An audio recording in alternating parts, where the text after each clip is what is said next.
Welcome to the Actuators Cortical Areas type tutorial.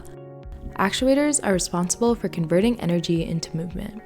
Some examples of actuators that we have implemented in FIGI include motor control, servo control, navigation, speed, motion control, emergency stop, and position initializer.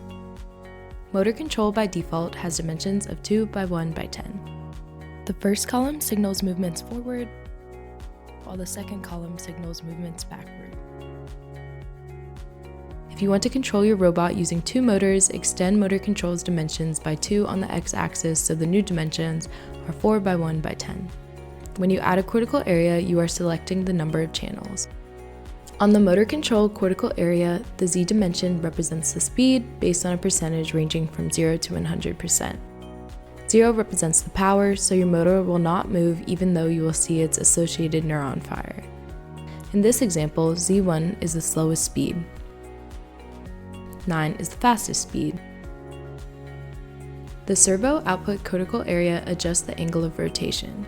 The default dimensions are yet again 2 by 1 by 10, with the first column representing a movement clockwise and the second column representing a movement counterclockwise. Like the motor output cortical area, the degree of rotation ranges from 0 to 100% and can be adjusted by extending across the z-axis. In this example, the robot's head is tiltable using servo. You can see the robot's head turn to different directions according to which block was activated.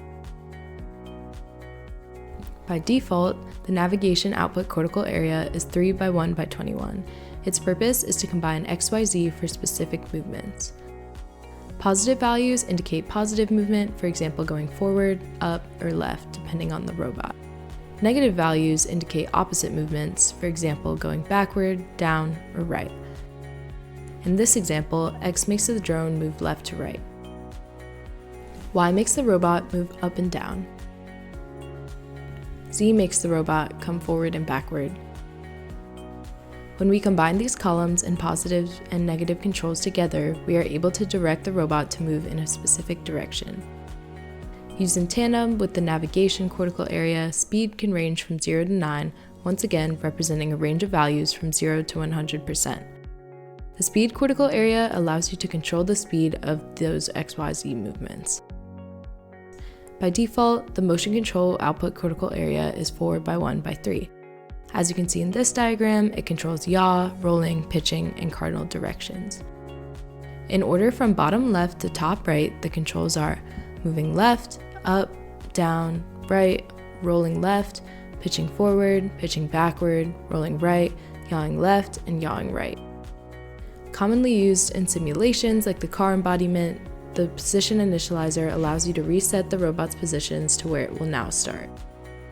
The emergency stop control must be integrated properly depending on the robot, and in the case of a drone, it will stop the robot immediately once it is activated.